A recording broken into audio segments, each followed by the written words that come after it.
Our coverage of Computex 2026 from Taipei, Taiwan is brought to you by Cooler Master, G-Skill, and Thermaltake.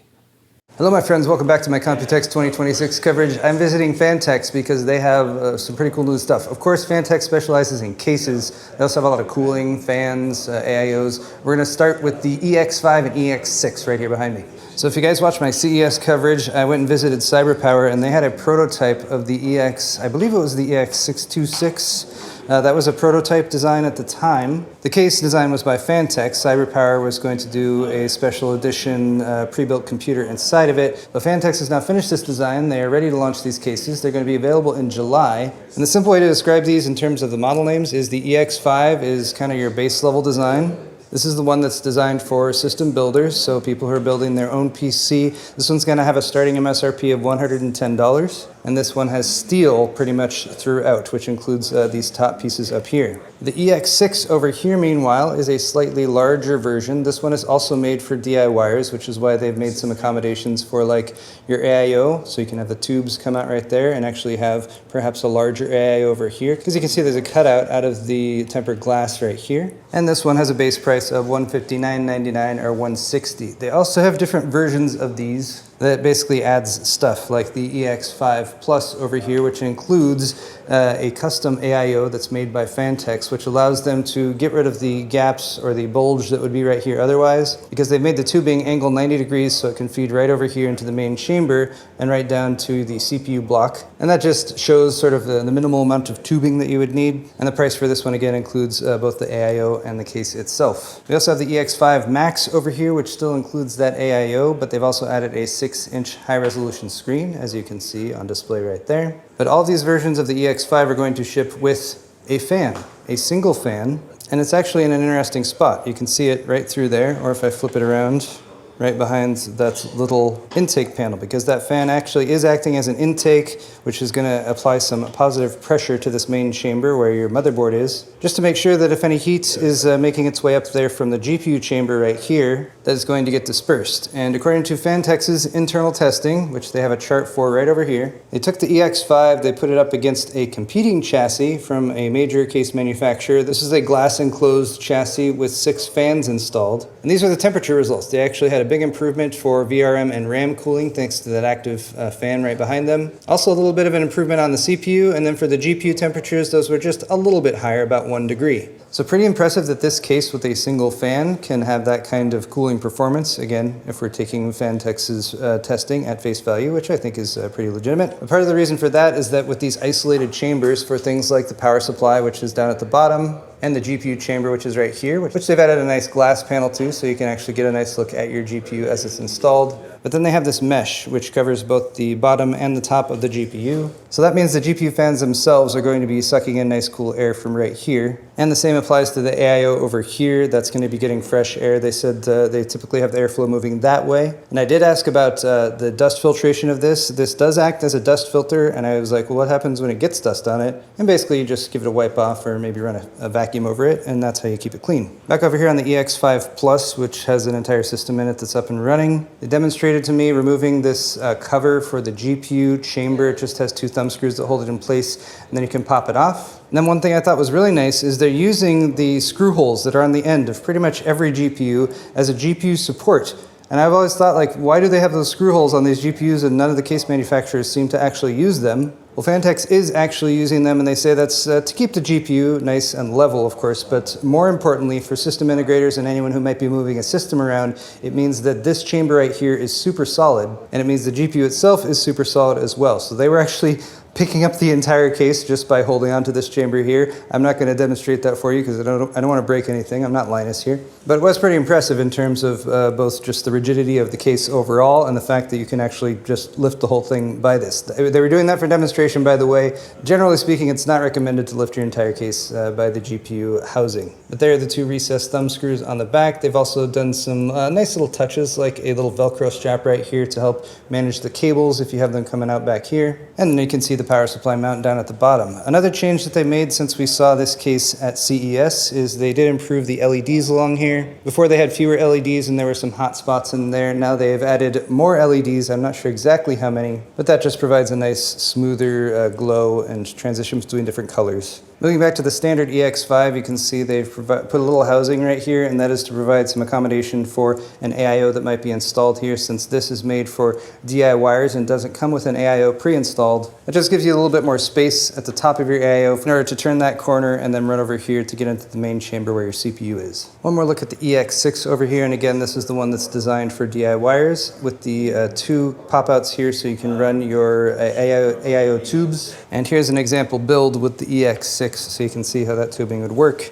As you can see, they feed out there, they go over there. And Phanteks also made this so that whether you're using one of their AIOs or perhaps one of the AIOs from like a Tri-X or something like that, the ones that are getting pretty popular with the TikTokers and stuff, it might have like a larger LCD screen right there, but with that pop-out you can fit that there. And here's a look at the EX6 Max. This one is also up and running, and this one includes the 10-inch LCD, which sits in front of the CPU area. So it's a good thing that this one comes with the AIO pre-installed, because there wouldn't be much room for the tubes to pass through that. Over here we have the EX6 Max on display with a full desk setup, so you can get a better idea of how it would look, assuming of course you have lovely wood paneling behind your desk and everything. But here we can get a bit of a closer look at the 10-inch LCD screen on here. I was shown a demo because not only does the EX6 Max include the 10-inch LCD screen, the actual case itself, of course, with the CNC milled aluminum panels, and the 360mm AIO, but it also includes a Nextlink hub, which is in there somewhere, you have to trust me. But they basically pre-wire everything and connect it to that Nextlink hub, so you just got to connect that up to your motherboard, and you don't have to worry about wiring up your fans and all your LEDs and everything like that. From there, you can use the Nextlink software to set this LCD screen up as a basic display to show widgets such as system temperature and that sort of thing. But then you also have the ability to just set it to monitor mode, so you can turn that on and then it will just operate as a secondary monitor for Windows is what it's compatible with right now. And the stats on this display are it's a 1600 by 720 resolution. It's a standard refresh rate at 60 Hz. So not going to be something you want to set up for gaming or anything like that, but it can operate as a secondary monitor, or you can have it set up to show system information. And if you're the kind of person who doesn't like to have like background software running on your system, they said you can install the Nextlink software to set this display to monitor mode, and then you can uninstall the software and it will just sort of sit there as a secondary monitor. Another cool thing about the integrated Nextlink hub and the fact that everything's pre-wired is that you can actually individually address several different RGB zones. So the wraparound LEDs on the side here, the LEDs on the 360 AIO, which have a nice fade pattern going on them right now, and then the LED strip across the bottom of the GPU housing and the power supply housing. You can control all of those individually, so like for your GPU, for example, you could set that to turn green, yellow, red, depending on the GPU temperature, and actually get some functional use out of your RGB LEDs, along with them looking pretty. Over here we got one more EX case. This one is a prototype, so still in development. They don't know what it's going to cost. They don't know when it's coming out. They don't even have a name for it yet, so feel free to leave your suggestions down in the comments below. But for anyone who, maybe isn't a huge fan of the look of the EX5 or the EX6, this one carries over mostly the functional feature of like having your AIO sort of in a separate chamber right here for direct airflow.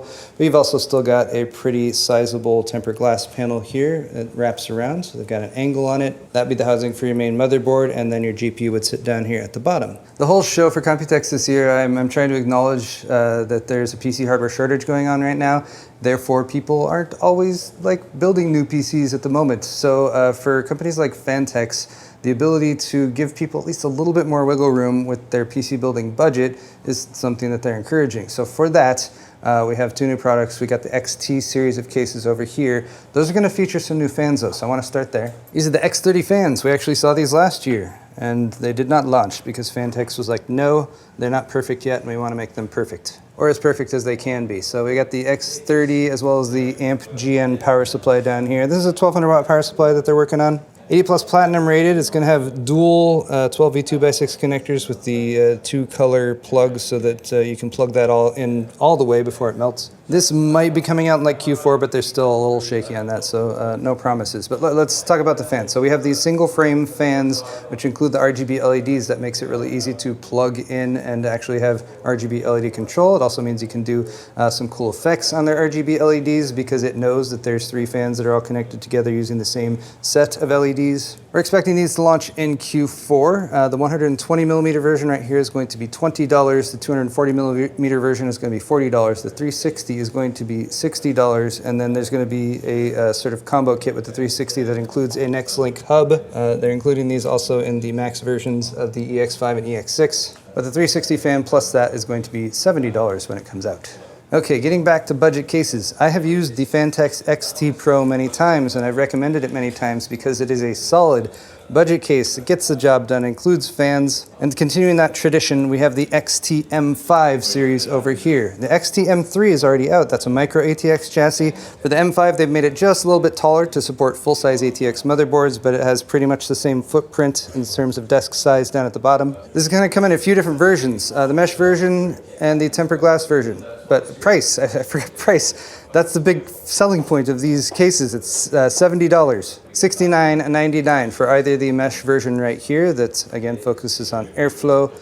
I can also remove the top panel here so you can take a look down inside. Look, there's the power supply. The power supply mounts right there as well. It's got an extension cable for the back. But $70 for these cases, and that includes the 4 fans as well. It is the same $70 price for the tempered glass version right here, which goes for a bit more of a classy but slightly less airflowy solution with tempered glass across the front. Since you don't have intake at the front of this one, the triple fan setup is down in the bottom. These are not the X30s, but it is still a single frame fan design. So everything is connected there, and then you got the single exhaust at the back. Look for these to come out in August of this year, and then we have the XT V5 LCD over here. It's called LCD because it has an LCD display. Isn't that brilliant? That's marketing right there. You name a product what it actually is. I appreciate that. Just like I showed you with the EX6 case, that 7-inch LCD is going to be controllable via the Nextlink app. This variant of the case, which again still includes 4 fans and the LCD, is going to be $110. They're not 100% sure on when this one is going to launch though. It should launch later this year, possibly Q4. So that is the XT V5 in all 3 flavors. Last thing Phanteks has is some server-focused chassis. The Enthoo Elite server. Terrence is having a coughing fit. Just kidding. Now, I made a promise at some point in the past week or two to not focus too much on like AI stuff. There are lots of companies who are also developing products that are more made for the enterprise, the server market. So I just wanted to show these to you guys really quick for the sake of, completion. I wanted to get 100% completion in the Phanteks booth. I guess it's more of a suite than a booth. But that is all the time I have for here at Phanteks. I want to say a big thank you to them for inviting me over. I want to say a huge thank you to my sponsors for Computex 2026, Cooler Master, G-Skill, and Thermaltake. If you guys would like to watch more videos, check the link in the description for my full playlist, and we'll see you all in the next one.